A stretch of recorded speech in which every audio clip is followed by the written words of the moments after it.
는 예레미야 50장입니다. 예레미야 50장 1절로 5절 말씀으로 영원한 언약으로 여호와와 연합하라, 여호와와 연합하자, 이런 제목으로 말씀을 드리겠습니다.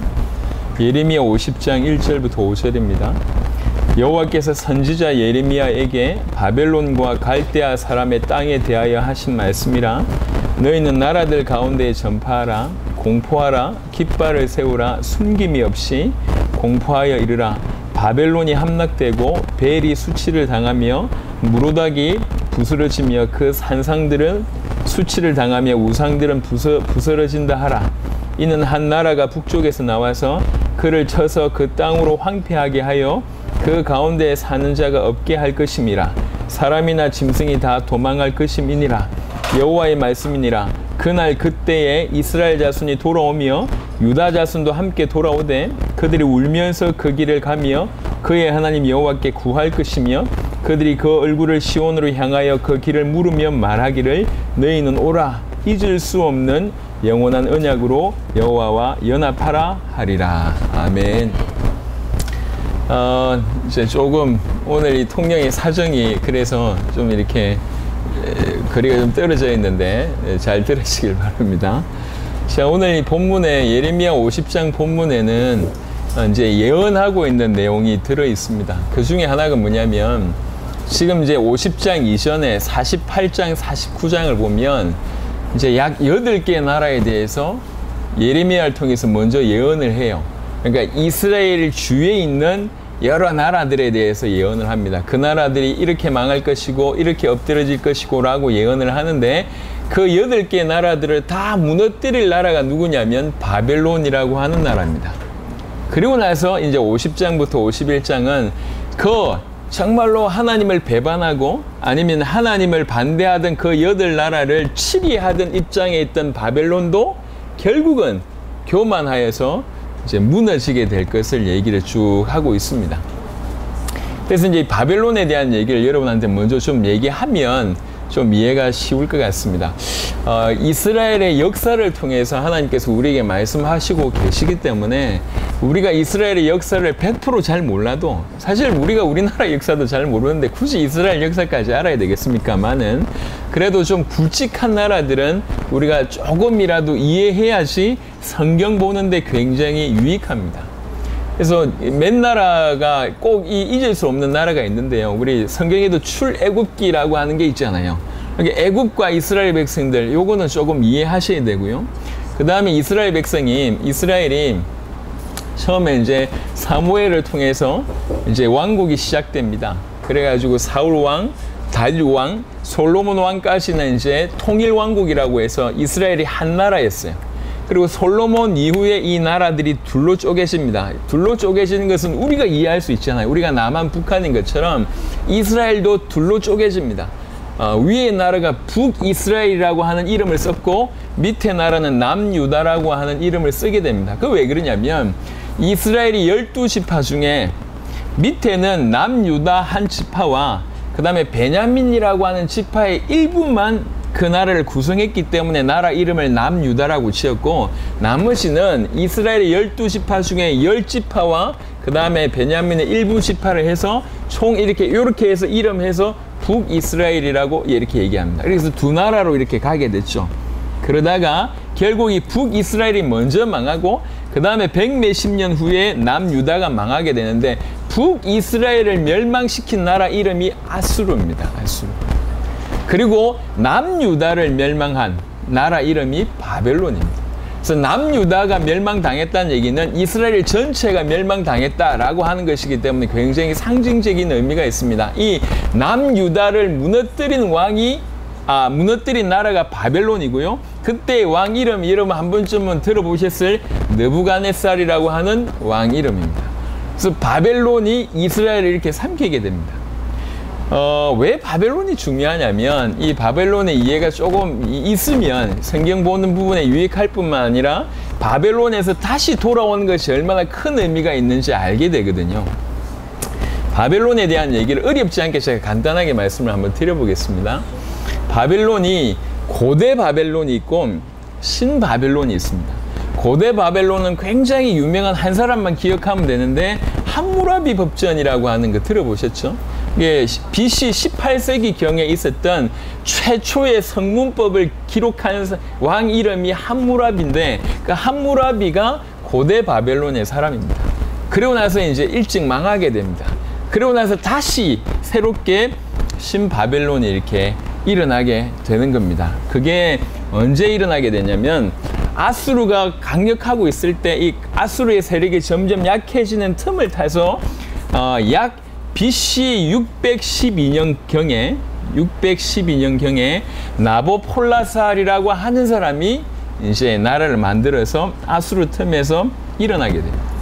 그래서 이 사람이 일어나서 나라가 연약하니까 처음에 이제 신바벨론으로 일어날 때 연약하니까 인근의 나라 중에 메데라고 하는 나라와 동맹을 해서 아수르를 치게 됩니다.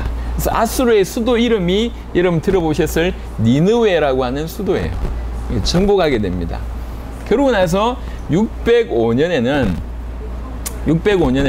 이 아수르의 잔존 세력이 그래도 살아남으려고 인근의 원군을 요청하는데 그때 대답한 나라가 애굽이라고 하는 나라입니다. 그래서 애굽하고 아수르의 남은 세력이 이제 바벨론하고 전투를 하려고 할 때 이 바벨론이 그 전투에서 승리하게 되는데 그 전투의 이름이 갈그미스라고 하는 곳에서 전투했다 그래서 갈그미스 전투입니다. 여기에서 이기게 됩니다.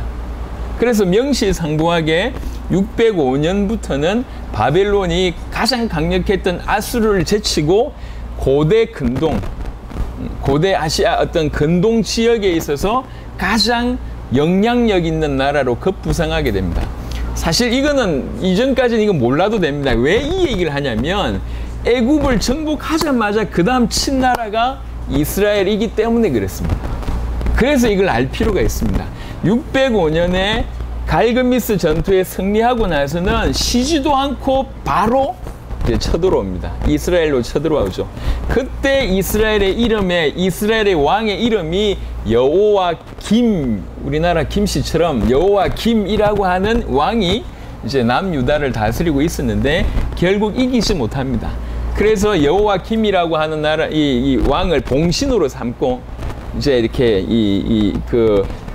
속국의 왕이라고 하는 거죠. 봉신으로 삼고 그때 많은 포로를 사로잡아서 가게 됩니다. 그때 사로잡아 갔던 포로 중에 한 명이 다니엘이라고 하는 사람이에요. 그게 이제 BC 605년에 있었습니다. 그러고 나서 이제 어느 일정 기간이 지났을 때에 이 봉신왕으로 있던 여호와김이 배반하게 됩니다. 그러니까 바벨론이 이제 화가 났죠. 다시 이제 전열을 거두어서 이제 이렇게 두 번째로 이스라엘을 공격하게 됩니다. 요때 여호와김이 죽고 아들 여호와긴이라고 하는 사람이 통치하고 있었습니다. 근데 싸웠는데 상대가 안 되잖아요. 결국 그래서 여호와긴도 이제 패배하게 됩니다. 이게 이제 두 번째입니다. 그리고 나서 이제 이때 두 번째 전투에서 이기고 나서는 여호와김뿐만 아니라 수많은 이 어떤 기술자들까지 싹 다 데려갑니다. 그러면서 세 번째로 왕을 남겨놨습니다. 그 왕의 이름이 시드기야라고 하는 왕입니다. 왕을 남겨놓고 또 갔는데 나중에 시드기야가 또 배반하는 거예요. 그래서 느부갓네살이 세 번째 쳐들어옵니다. 그게 BC 586년입니다. 586년 여기 쳐들어와서 예루살렘을 침공하고 성전을 파괴하고 성을 완전히 파괴하고 거의 대다수의 유대인들을 포로로 다 잡아가 버립니다. 그러면서 그때가 명실상부 이제 이스라엘이 남유다가 멸망하는 그런 날이 되게 되는 겁니다. 이게 BC 586년에 그런 일이 벌어집니다. 바벨론의 느부갓네살이라고 하는 사람이 침공하면서 세 번의 침범으로 남유다가 결국 망하게 되는 겁니다. 자, 요 무렵에 남유다가 바벨론에게 포로가 되어 있을 때에 예레미야가 예언을 하고 있는 겁니다. 그래서 예레미야 예언의 어떤 타임이 어떤 타임이냐면 지금 바벨론에 사로잡혔습니다. 네, 그런 배경 가운데 잠시 보시면 도움이 될 것 같습니다. 자, 이 바벨론이 지금 그 고대 건동의 패권을 장악하고 있습니다. 하나님이 이 바벨론을 통해서 다른 여러 나라들도 치실 것이다 라고 먼저 예언하는 것이 48장과 49장의 얘기입니다. 그리고 나서 보면 50절에 보면 여호와께서 선지자 예레미야에게 바벨론과 갈대아 사람의 땅에 대하여 하신 말씀이라. 너희는 나라들 가운데 전파하라, 공포하라, 깃발을 세우라, 숨김이 없이 공포하여 이르라. 그러면서 이제 바벨론이 함락될 것이다 라고 하나님의 말씀을 전하는 겁니다. 절대 무너지지 않을 것 같은 그 바벨론이 함락될 것이다. 그리고 바벨론이 함락되고 벨이 수치를 당하며 무로닥이 부스러지며 라고 하는 구절이 있습니다. 무로닥이라고 하는 이것이 우상의 이름이에요. 이 무로닥의 별명이 뭐냐면 벨입니다. 벨을 다른 말로 얘기하면 바알입니다. 그러니까 바벨론이 섬기고 있던 우상이요.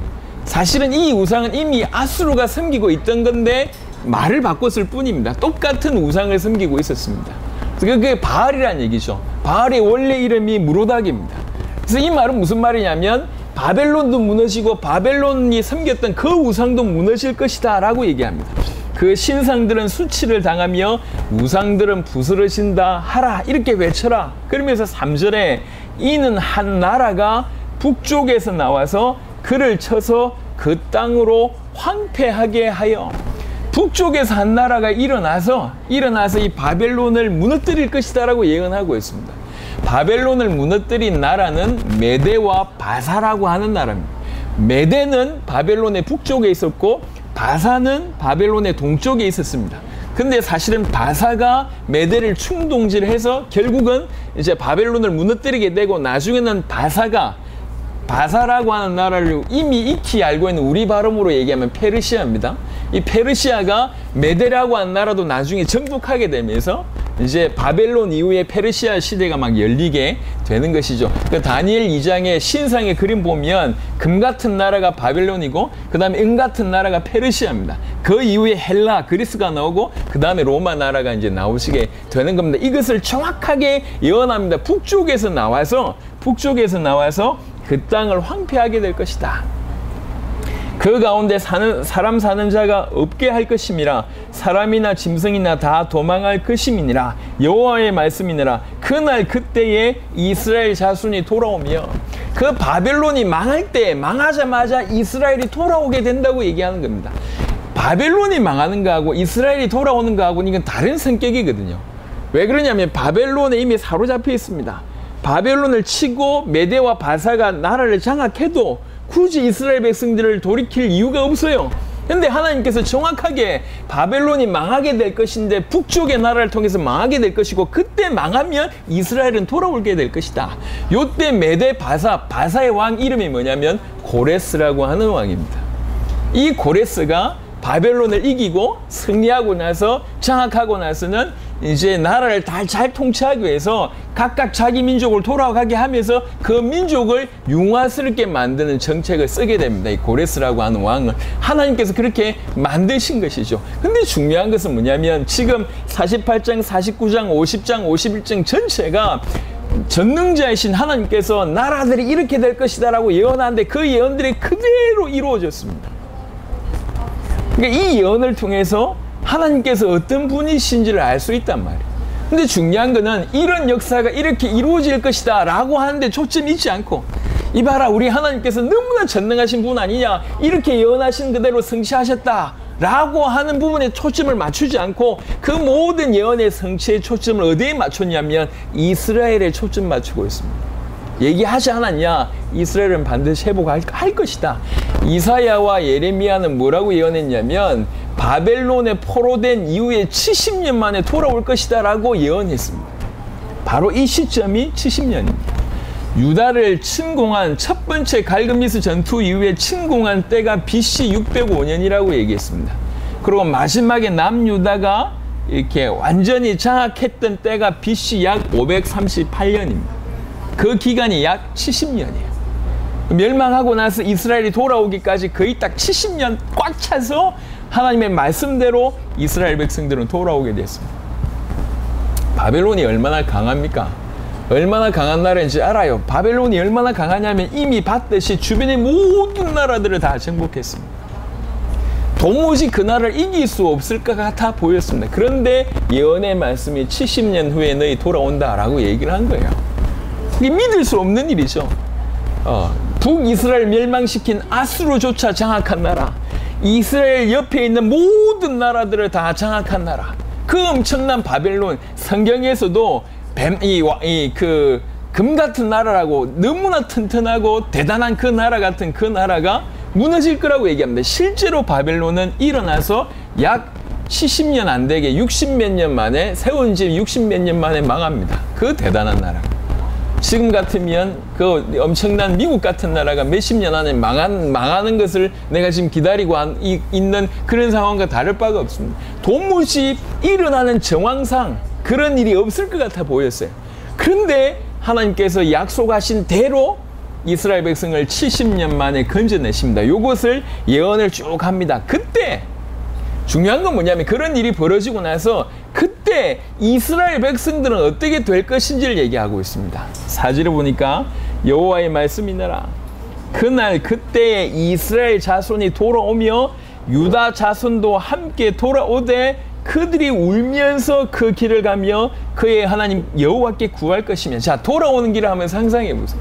70년 포로 생활 끝내고 이스라엘 백성들이 돌아오는데 얼마나 감격스럽습니까? 그러니까 백성들이 막 울면서 돌아오는 거예요. 울면서 돌아오면서 그 길을 가는 겁니다. 그러면서 하나님 여호와께 구하게 되는 겁니다.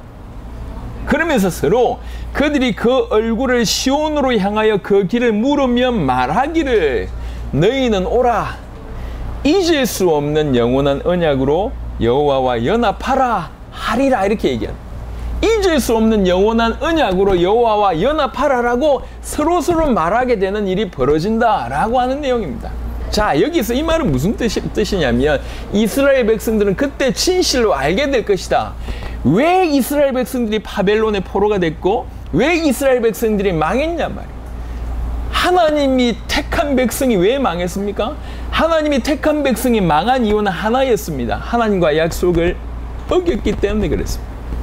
하나님과의 약속을 지키지 않았기 때문에 자기들이 포로됐는데, 그 신실하신 하나님이 다시 한번 자기들에게 약속하신 대로 자기들을 돌아오게 하시는 것을 봤고, 그리고 나서 다시 한번 약속의 대상자로, 약속의 파트너로 세우신다는 것을 안 겁니다. 하나님이 이 엄청난 언약을 어김으로 말미암아 자기들은 결국 벌을 받았음에도 불구하고 신실하신 하나님은 끝까지 그 약속대로 자기들을 회복시켜 주셨고, 동시에 다시 한번 약속을 주시는 파트너로, 약속의 대상으로 다시 삼아 주신 것에 대해서 이제 알기 시작을 한 겁니다. 이스라엘 백성들이 다 알았어요. 우리가 하나님의 약속을 잃어버려서 이렇게 된 거 아니냐. 그런데도 하나님께서 우리에게 다시 한번 약속을 주신다고 한다. 신실하게 약속을 지키신 그 주님이 다시 우리에게 약속을 주신다고 한다. 이제 더 이상 우리 실패하지 말고 그 영원한 언약, 그 영원한 약속과 굳게 붙잡자. 그 약속을 굳게 붙잡자. 약속을 굳게 붙잡으면서 여호와와 연합하자라고 서로 얘기하게 될 것이다. 그때는 그렇게 될 것이다 라고 얘기합니다. 이 이후에, 이 사건 이후에 약 600년 500 몇십 년 후에 드디어 약속하신 예수님께서 영원한 언약의 실체 되신 그분이 이 땅에 오셔서 영원히 하나님을 만날 수 있는 길을 여시게 됩니다. 이 예언했던 말씀들이 그대로 성취가 된다는 것이죠. 그래서 우리가 지금 오늘 이 자리에서 우리가 확인하고 붙잡아야 될 것은 뭐냐면, 사실은 이스라엘 백성들은 너무나 큰 대가를 치렀습니다. 하나님의 약속을 잊어버린 백성이 얼마나 슬프고 아프고 힘들고 고통스러운지를, 인간이 하나님을 떠나서 모든 죄와 저주 가운데 있고 사단의 자녀 가운데 있는데, 그들을 건져내기 위해서 하나님께서 어떤 이 행위 약속을 주시고, 그 다음에 또 율법의 약속을 주셨음에도 불구하고 그것을 계속 놓칩니다. 계속 놓치는 그 하나님께서는 또 계속 약속을 주세요. 하나님의 약속, 그 하나님의 약속은 전적으로 우리를 건지고자 하는 그 약속인데, 그 약속 하나를 잃어버렸기 때문에 지금 이렇게 됐다고 하는 것을 누구보다도 이스라엘 백성들은 이제 이해합니다.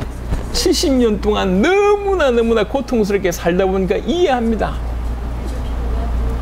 어릴 때 아이들이, 철없는 아이들이 뭐 이렇게, 요즘에는 뭐 초등학교 때도 그런 일을 한다면서요. 뭐 가출을 하잖아요. 중학교 때 가출하고 고등학교 가출할 때는 뭐 이렇게 다반사에 있는 일인데 심지어는 초등학생도 가출하고 조금 트인 애들은 유치원 때도 가출을 한다고 합니다. 여튼 대단한 친구들입니다. 가출하면 잘 먹고 잘 살 것 같아요. 근데 가보면 알겠죠. 부모의 빈자리가 얼마나 큰지. 삼시세끼 이렇게 편안하게 밥 먹고 살고 잠자리가 있는다는 것이 얼마나 큰 일인지를 부모 품을 떠나보면 그제야 압니다. 그러니까 실컷 두들겨 맞고 이제 돌아오는 것이죠. 예. 그때야 어머님께서, 부모님께서 자기를 위해서 얼마나 큰 수고를 했는지 절절하게 뼈저리게 이제 깨닫게 됩니다. 부모를 일찍 여인 분들은 이제 부모 때문에 불평하시는 이 사람들 보면 한심하죠. 자기는 그렇게 하고 싶어도 대상이 없는데 이런 얘기 자주 하지 않습니까? 정말 중요한 거 잃어본 자들은 안단 말이에요. 지금 이스라엘 백성들은 70년을 두들겨 맞았습니다. 포로가 되기 이전에도 그 마지막 멸망하기 전에 상태가 극도로 안 좋은 상태거든요. 실컷 지금 두들겨 맞고, 예, 포로 상태가 보통 아니지 않습니까? 너무 힘들고 아픈 생활을 하다가 하나님이 기적적으로 이스라엘의 어떤 힘이 강성해져서 해방받은 게 아닙니다. 기막힌 전략을 썼기 때문에 해방받은 게 아니에요. 이스라엘의 입장에서는 아무것도 한 게 없어요. 하나님께서 전적으로 바벨론을 망하게 하시고 고레스를 세워가지고 메대 바사와 세워서 하나님께서 그들에게 그런 마음을 주셔서 이스라엘 백성들이 돌아가게 한 겁니다. 고향으로. 이스라엘 백성들이 잘한 게 하나도 없어요. 전적으로 하나님의 뜻입니다. 그러니까 정말로 하나님께서 행하셨구나라고 얘기하면서 울면서 돌아오잖아요. 그들의 마음속에는 알았습니다. 하나님의 약속을 어긴 대가가 얼마나 큰지를 알았습니다. 또 하나님이 언약을 하시는 그 파트너로 다시 한번 서게 된다는 것이, 내가 하나님과 언약을 맺을 수 있다, 이것이 얼마나 큰 축복인지 이해하게 됐어요. 우리가 무슨 존재인데, 무익한 존재가 어떻게 창조주이신 그분의 약속을 받을 수가 있냔 말이에요. 쉽게 그럴 수가 없습니다. 근데 다시 한번 우리와 약속을 주시는 그 대상으로, 파트너로 우리를 인정하셨구나. 너무 감사한 겁니다. 그래서 서로 얘기한 겁니다. 회복해서 좋지, 돌아가서 좋지, 즐겁지, 기쁘지, 이제 돌아가면 땅도 사고, 돌아가면 집도 짓고, 돌아가면 행복하게 살자, 이 얘기를 하는 것이 아니라 무슨 얘기를 하냐? 전부 다 잊을 수 없는 여호와의 언약으로, 그 영원한 언약으로 우리가 여호와와 연합해야 되지 않냐? 이 얘기를 하는 겁니다. 밥 먹고 사는 게 중요한 게 아니에요. 행복한 가정을 꾸리는 게 중요한 게 아니에요. 힘을 넣는 것이 중요한 것이 아닙니다. 이유를 정확하게 본 겁니다. 왜 우리 하나님의 백성인 우리가 왜 망했냐? 여호와의 언약, 큰 놀라운 하나님의 약속을 정말로 아주 아무것도 아니냐, 그렇게 업신여겼고 그것을 저버렸기 때문에 우리가 이렇게 심판을 받은 것이 아니냐. 그런 우리에게 하나님 다시 한번 기회를 주셨다. 신실하신 그 하나님의 약속대로 우리를 70년 만에 건지신다고 하셨는데 정말로 이렇게 건지셨다. 그럼 우리는 뭐 해야 되겠냐? 뭐 해야 되겠냐? 우리가 가서 행복한 가정을 꾸려야 되겠냐? 돈 열심히 벌여야 되겠냐? 아니면 나라를 강성하게 해야 되겠냐? 다 필요하지만 우리가 잃어버렸던 거, 이제는 절대로 잃어버리지 말아야 될 것, 절대로 실수하지 말아야 될 것, 그거 해야 되지 않겠냐? 영원한 언약으로 여호와와 연합하자.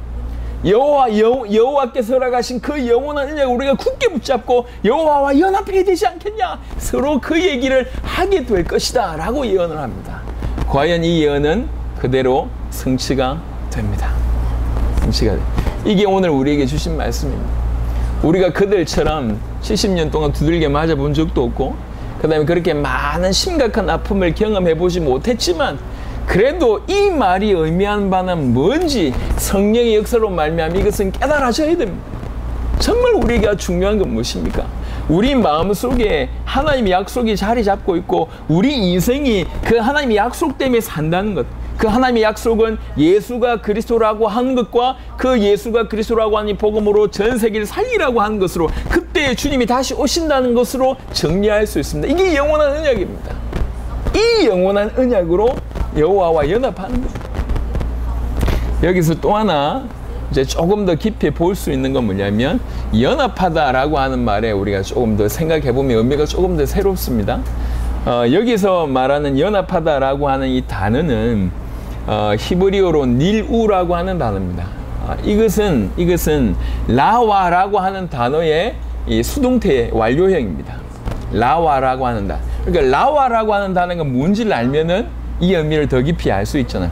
라와라고 하는 단어는 주로 어디 쓰이냐면은 아주 친밀한 관계 아니면 서로 동반하여 행동하는 것, 요럴 때 라와를 쓰고, 요게 조금 더 확장되어서 부부가 결혼해서 남편과 아내로 하나 되는 거라고 얘기할 때 라와라고 쓰고, 또 어떤 경우에는 전쟁을 해서 군사적인 동맹을 맺을 때 라와라고 하는 단어를 씁니다. 또 어떤 경우에는 레위인이 성막의 어떤 일을 수종들면서 제사장 아론을 수종될 때 라와라고 하는 단어를 씁니다.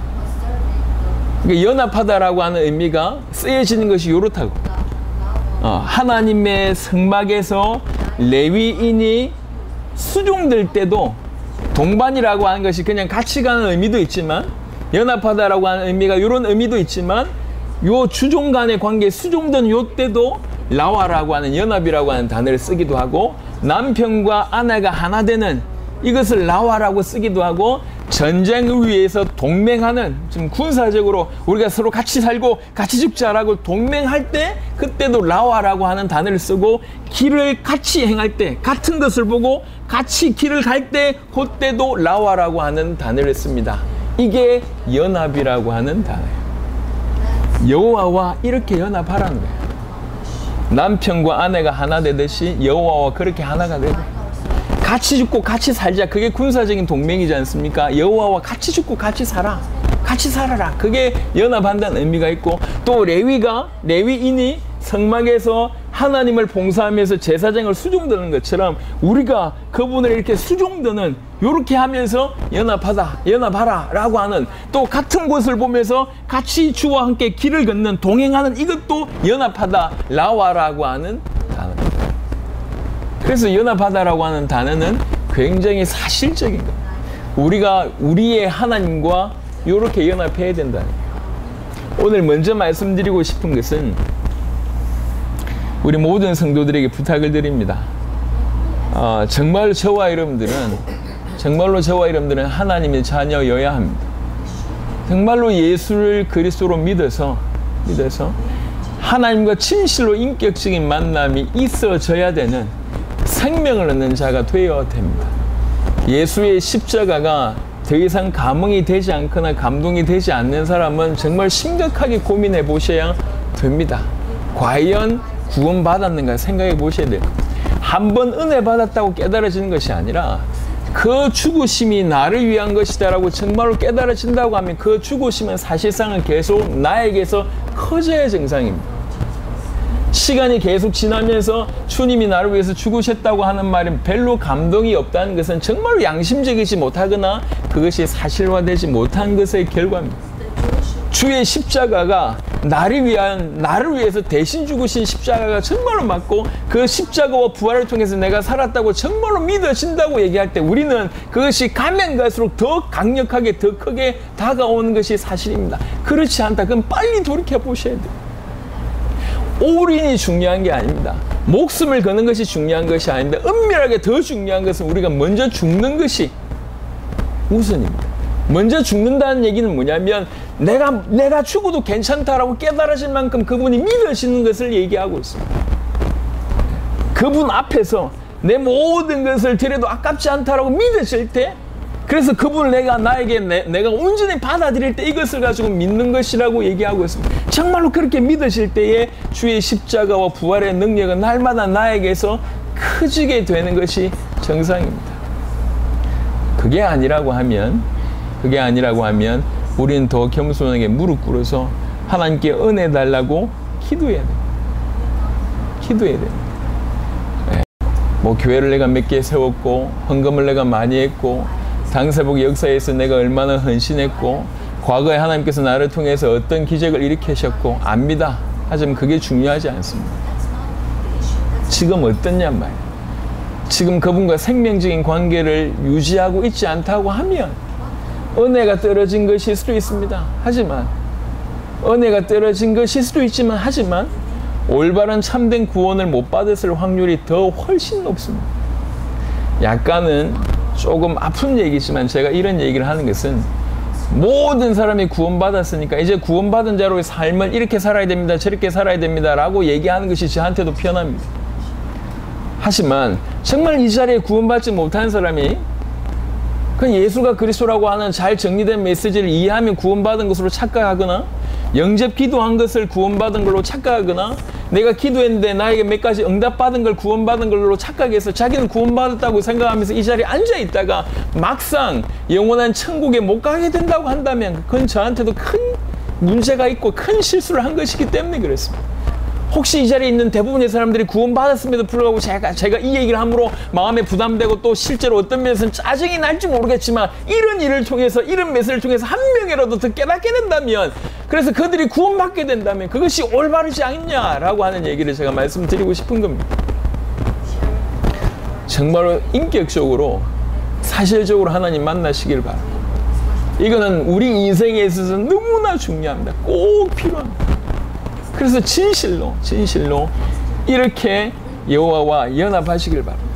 여호와와 연합된다는 얘기는 정말로 예수를 그리스도로 믿었고 내가 그를 위해서 죽고 그가 나를 위해서 죽는 일이 내 안에서, 우리 안에서 벌어지고 우리 옛사람이 죽은 것이 정말로 맞다고 한다면 가장 중요한 건 뭐냐면 그때부터 이렇게 연결이 되어 있다는 거죠. 그와 내가 연결되어 있다는 거예요. 그 하나님이 나를 아시고 그 하나님이 내 모든 배경이 되실 뿐만 아니라 항상 나와 그가 연결이 되어 있다는 거예요. 그게 우리가 받은 축복입니다. 놀랍습니다. 어떤 형태인지 우리가 감히 상상할 수 없지만 항상 우리의 인생은 그분에게 있어서 가장 중요한 사안이 될 겁니다. 우리가 그분의 자녀가 맺기 때문에. 지금 이 시간에도, 말씀을 전한 이 시간에도 저는 저희 자녀들을 생각할 수밖에 없습니다. 조금 전에 막 메시지 시작하려고 하는데 우리 둘째가 저한테 카톡을 보냈어요. 저는 너무 기쁜 마음으로 카톡을 열어봤습니다. 근데 카톡에 뭐가 들어가 있냐? 광고가 들어가 있어요. 저한테 광고 보내면 걔가 뭐 웹툰을 더 볼 수 있다나요? 뭐 이래가지고 광고 뭐 있잖아, 이거 아빠 사랑해 이것도 아니고 그냥 광고를 보냈어요. 제가 보는데 어이없기도 하고 또 뭐 그 모습도 이쁘기도 하고, 안 그렇습니까? 부모에게 있어서 자녀는 사실은 모든 관심의 대상입니다. 우리가 정말로 그분이 나를 위해서 죽으셔서 라고 하는 것이 믿어지고, 그 십자가와 부활로 말미암아 내가 다시 태어났다고 하는 것이 믿어지고, 내가 새 사람이 되었고, 내 모든 죄가 끝이 났고, 내가 하나님과 연결이 되었고, 내가 사단의 손아귀에서 빠져나왔다고 믿어진다고 하면 그 연결은, 그 하나님과 연결은 끊임없이 영원토록 지속되는 그런 류의 연결입니다. 얼마나 놀랍습니까? 끊임없이 그분과 내가 연결되어 있다고 하는 사실이. 생각만 해도 감사하잖아요. 로마서 6장을 한번 보겠습니다.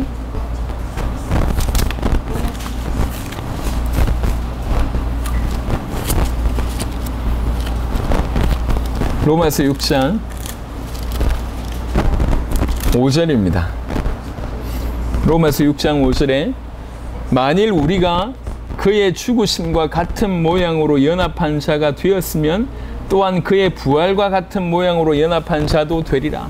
우리가 이렇게 연결되어서 그의 십자가가 우리 몸에 있다고 하면 그의 부활 동안 우리에게 역사할 것이다. 우리도 그분처럼 부활하게 될 것이다 라고 한 겁니다. 이 연합은 절대 끊어질 수 없음에 대한 얘기입니다. 끊어질 수 없다. 그래서 잊을 수 없는 영원한 언약으로 여호와와 연합하라 라고 하는 말씀은 아주 중요한 두 가지 포인트, 영원한 언약이 뭔지에 대한 설명과 여호와와 연합한다는 것이 어떤 것인지에 대해서 같이 이렇게 녹아져 있습니다. 예레미야 50장은 예언입니다. 그리고 이 예언이 성취되었고, 정말 이 자리에 대부분의 사람들이 구원받았다고 얘기하면 그 예언은 우리 안에 성취된 겁니다. 우리 안에. 그래서 우리는 잊을 수 없는 영원한 언약, 이 영원한 언약을 통해서 여호와와 연합을 하는 거예요. 같은 길을 걷게 되는 것이고, 남편과 아내가 한 몸 되는 것처럼 하나 되는 것이고, 레위인이 제사장을 섬기는 것처럼 그분을 수종하는 것이고 수종되는 것이고, 군사적인 동맹처럼 그와 함께 죽고 그와 함께 사는 그런 류의 연합이고, 변질될 수 없는 것이고 변화되지 않고 절대로 끊어질 수 없는 강력한 연합입니다. 성경에는 삼겹줄이라고 하는 표현이 있습니다. 최근에 번역이 바뀌었어요. 세겹줄 이렇게 되어 있습니다. 삼겹살하고 표현이 비슷했는지 그걸 바꿨어요, 번역을. 뭐 삼겹이든지 세겹이든지 상관없습니다. 이 세겹줄은 끊어지지 않는다라고 성경은 얘기하고 있습니다. 우리가 주와 함께 연결되어 있는 이 연합의 성격은 끊을 수 없는 성격이 되는 겁니다. 그러니까 그렇게 연결되는 것이 얼마나 복이냐면, 그래서 이 이스라엘 백성의 입술을 통해서 우리에게 메시지 주고 있는 겁니다. 잊을 수 없는 여호와의 영원한 언약으로 여호와와 연합하라. 구원받지 못한 자에게 하는 얘기입니다. 또 구원받은 우리에게는 정말 너희가 잊을 수 없는 영원한 언약으로 여호와를 만났고 여호와와 연합되냐, 그러면 그 사실 그대로 그런 삶을 진실로 살아라는 거죠.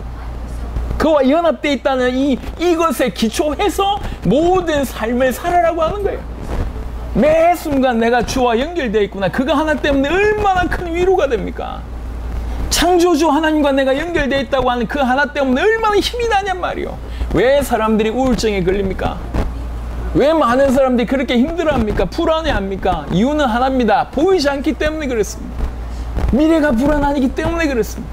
미래가 보이지 않기 때문에 불안하고, 또 도무지 사건의 실마리가 풀리지 않을 것 같으니까, 도무지 내가 감당할 수 없을 것 같으니까 불안하고, 그래서 병이 생긴 그게 우울증입니다. 근데 생각해 보세요.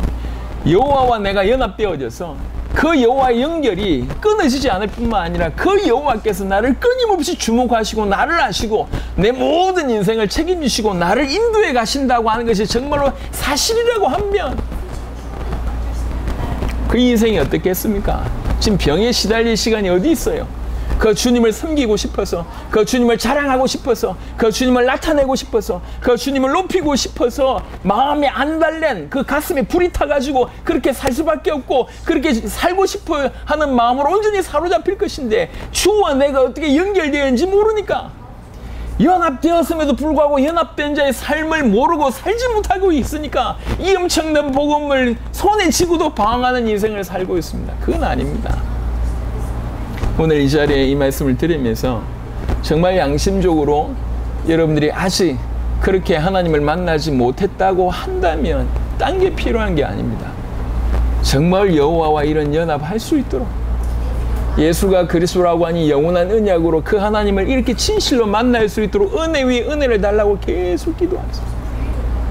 안 믿겨집니다 라고 하는 말이 끝날 때까지 기도하세요. 하나님 여러분이 은혜를 주실 겁니다. 내가 하나님을 만났는지 안 만났는지 잘 모르겠어요 라고 하면 그 상태를 유지하지 말라니까. 내가 하나님을 만났는지 모르겠어요 라고 하는 그 상태는 위험한 상태입니다. 왜 그 상태에 있으면서 빨리 그러면 하나님을 만나려고 생명 걸고 올인해야지. 왜 그 상태에 계속 있으면서 만난지 안 만난지 모르겠다면서, 확신이 없다면서, 안 믿겨진다면서. 안 믿겨진단 말이 얼마나 무서운 말인지 모르겠어요. 왜 그 상태에 있으면서 가만히 있냔 말이에요. 하나님 정말로 나에게 은혜를 베풀어 줘서 진실로 인격적으로 하나님을 만날 수 있도록, 정말로 하나님의 사람으로 하나님 주신 생명으로 가득 넘쳐서 벌떡벌떡 뛰는 그런 인생 살게 해달라고 기도하고 엎드리고 눈물로 나가야 되죠. 그게 우선입니다. 그리고 정말 하나님의 은혜로 여러분들이 여호와와 연합이 되었다고 한다면 이제 그 삶을 기꺼이 계속 살아야 돼요. 뒤로 물러서지 말고, 내가 주와 연결이 돼 있단 말이야. 내가 주와 연합이 돼 있단 말이야. 주의 죽음이 나의 죽음이고 그 주의 사심이 나의 사심이야. 주의 십자가와 주의 부활이 내 것이라. 나 때문에 그러셨어. 나 때문에 그러셨고 그것이 내 것이다 라고 믿으신다면 정말로 그런 중심으로 밥 먹고 살고 돈을 벌고 뭘 하는데 집중하지 않고 온전히 복음을 위해서 살 수밖에 없는 인생으로 완전히 바뀌게 됩니다. 우리는 그런 인생이어야 된다는 거죠. 오늘 이 자리에 앉아있는 대부분은 저는 그렇게 믿고 싶습니다. 정말 주의 은혜로 구원받은 자라고 믿고 싶습니다. 다는 아니겠지만 구원받은 자들에게 부탁을 드립니다. 하나님은 우리와 연합하시기 위해서 너무나 수많은 대가를 치르셨습니다. 예레미야 50장으로 비교해서 본다면, 죄송합니다, 극단적으로 얘기해서 8개 나라, 9개 나라 사라지고 부흥되고 없어지는 것은 별로 안중에 있지 않습니다. 주님은 지금 어디에 있습니까? 이스라엘에게 초점 맞춰져 있습니다. 8개 나라 심판하고 바벨론을 심판하고 엄청난 역사적인 일입니다. 70년 후에 돌아오고 어마어마한 대역사입니다. 이건 이루어질 수 있는 확률이 없어요. 이렇게 수많은 나라가 그대로 예언한 대로 성취된다는 것은 일어날 수 없는 확률입니다. 근데 그 어마어마한 일을 하고 그 나라가 일어났다가 부흥됐다가 뭐 쓰러지고 넘어지고 나라가 생겼다가 없어지고 그 엄청난 일을 하는데 그게 별로 안중에 없습니다. 진실로 중요한 건 뭐냐면 그 약속에 있습니다. 그 약속의 대상인 이스라엘에게 온종일 초점 맞춰져 있습니다. 다른 말로 우리에게 초점 맞춰져 있다는 거예요. 우리에게. 구원받은 자에게 초점 맞춰져 있습니다. 하나님은 수많은 대가를 치르시고 우리와 연합할 수 있는 길을 여시고 연합된 삶을 정말 당신이 원하시고 누리고 계십니다. 저는 사실 깊이를 잘 모르겠어요. 깊이를 잘 모르겠어요. 자녀를 키우면서 약간 알 수 있는 게 뭐냐면 특별히 우리 막내 계속 제가 끊임없이 뽀뽀를 요구합니다. 계속 뽀뽀를 요구합니다. 아침에 일어나도 뽀뽀 몇 번 해줄 거야. 처음엔 10번 하다가 요즘 3번으로 줄었습니다. 잘 안 해줘요. 틈만 나면 뽀뽀를 하는데 뽀뽀를 하면 반드시 얘는 입술을 닦아버립니다. 얼마나 실망스럽고 마음이 아픈지. 요즘에는 액을 구걸해야 겨우 한 번 해줍니다. 시크예요. 누굴 닮았지 모르겠는데. 예. 근데 자기는, 우리 막내는 저한테 뽀뽀해준 걸 마치 선물 주는 양, 애따 받으라. 이런 심정입니다. 부모가 자녀에게 요구하는 게 딴 게 아니에요. 그렇게 자녀와 함께 하고 싶고 그렇게 살고 싶은 것 같아요. 하나님이 우리 마음에 그걸 심어 놓으셔서 하나님이 우리를 얼마나 사랑하신지를 깨닫게 하기 위한 도구인 것 같습니다. 도구인 것 같습니다. 김만선 목사님, 유온이한테 최근에 뽀뽀 받아본 적이 없죠? 예, 없을 거라고 제가 확신합니다. 받기 힘들 거예요, 요즘에. 끊임없이 우린 요구하잖아. 부모가 그렇단 말이에요. 자녀와 끊임없이 함께 하기를 원한단 말이에요. 그렇지 않습니다. 하나님은 너무나 많은 대가를 치르시고 우리와 연합할 길을 다 열어놓으시고 연합하고자 원합니다. 그런데 정말로 극적인 은혜로 그렇게 연합한 자가 되었습니다. 그래 놓고 요 틀 속에 다 들어왔음에도 불구하고 이걸 몰라서 이 안에서도 놓치고 있네요. 주님과 정말 생명 대 생명으로 구원받았음에도 불구하고 이걸 어떻게 해야 될지 몰라. 주님이 나와 연결되어 있다고 하는 이것이 얼마나 엄청난 것인지 몰라. 그 가슴 뛰는 그 어마어마한 일이 있음에도 불구하고 일어났음에도 불구하고 여전히 내가 복 받는데 주님을 이용하고 싶고 내 일이 잘 풀리는데 주님을 이용하고 싶은 그런 수준 낮은 단계로 주님과 가까이 하고 있습니다. 빨리 생각을 버리시길 바랍니다. 주님은 독생자의 피값으로 우리를 건져내셨고 하나 되는 길을 여셨습니다. 온전히 그분이 우리가 온전히 연합하기를 간절히 원하시고 계십니다. 물론 우리의 잘못도 책망하십니다. 하지만 더욱더욱 우리를 그 이상으로 사랑하시고 정말 그렇게 하나 되어서 화목하게 늘 웃음만 들리는, 늘 웃음만 있는, 늘 감격만 있는 그런 삶을 그분과 우리가 같이 살게 되기를 우리 주님이 원하십니다. 성경책 속에 있는 그런 막연한 분이 아니십니다. 그분은 천지를 창조하신 창조주시면서 우리를 구원하신 구원자이시면 동시에 모든 전인격적으로 우리와 교제하기를 기뻐하시고 우리를 아끼시는 분이십니다. 말씀을 마무리하도록 하겠습니다. 하나님의 입장에서는 70년이라고 하는 큰 고난의 시간을 허락하시면서까지 이걸 알게 하기를 기뻐하셨다. 이 잊을 수 없는 영원한 언약으로 우리와 연합하게 되기를 그거 깨닫게 하기 위해서 그걸 깨닫게 하기 위해서 70년이라고 하는 또 그 이전부터의 그런 어려움을 허락하시면서 이거 깨닫기를 원했다고 오늘 볼 수가 있습니다. 그게 하나님의 뜻입니다. 우리는 오늘 겸손하게 그 하나님의 뜻을 알아들어야 됩니다. 메시지를 이해할 수 있는 능력이 있어야 돼요. 우리가 잊을 수 없는 영원한 언약으로 여호와와 연합한다는 것이 얼마나 무게 있는 말씀이며 얼마나 중요한 것이며 우리가 어떻게 살아야 될지에 대해서 아주 통쾌하게 우리에게 주시는 메시지입니다. 막연한 얘기가 아닙니다. 여러분, 저와 여러분들이 여호와와 연합하시게 되기를 바랍니다. 남편과 아내가 그렇게 연합하듯이 군사적인 동맹이 그렇게 연합하듯이 레위인이 그렇게 연합해서 제사장을 섬겼듯이 같은 곳을 보면서 같이 걸어가는 그런 동반자적인 관계, 친밀한 관계를 유지하기를 원하십니다. 그런 참된 화목 연합을 원하십니다. 우리는 이미 사실상으로는 그렇게 연결되어 있습니다. 연결되어 있는 우리가 이제 참되게 그분과 함께 연합할 필요가 있다는 거죠. 하나님을 누리시길 바랍니다. 하나님을 자주 만나시고 하나님을 자주 누리시고 자주 증가하시고 하나님을 높이시고 그렇게 섬기시길 바라고 하나님을 깨닫게 되길 바랍니다. 살아계신 하나님께서 더욱 저와 여러분들이 큰 은혜를 주시고 특별히 통영교회와 통영교회가 섬기는 또 가나에 이런 큰 은혜를 주시기를 그리스도 예수 이름으로 축원합니다. 살아계신 주님 감사합니다. 오늘 이 시간에도 귀중한 은혜를 우리에게 허락하셔서 감사합니다. 하나님 바벨론에 70년 동안 포로되게 하시고 하나님이 회복시키시면서 우리에게 들려주셨던 한 가지의 말씀들을 기억합니다. 잊을 수 없는 언약, 절대로 잊지 말아야 될 그 영원한 언약으로 여호와와 연합하는 하나님과 하나 되는 화목하는 그런 삶을 얼마나 중요한지 깨닫고 누릴 수 있도록 또 그렇게 살아갈 수 있도록 축복하여 주시옵소서. 더 이상 머릿속에 책 속에 머무는 하나님이 아니라 살아 계시는, 살아 움직이시는, 살아 역사하시는, 우리와 교제하기를 즐겨하시고 우리를 통해서 영광 받으시길 원하시는 그 하나님과 연합되고 화목할 수 있도록 축복하여 주옵소서. 이 의미라도 얼마나 중요한 의미인지 깨달을 수 있도록 은혜를 베풀어 주시옵소서. 특별히 통영교회와 위에서 기도하는 가나 위에 하나님이 큰 은혜가 있도록 축복하여 주옵소서. 감사를 드렸고 우리 주 예수 그리스도 이름으로 기도드렸습니다. 아멘.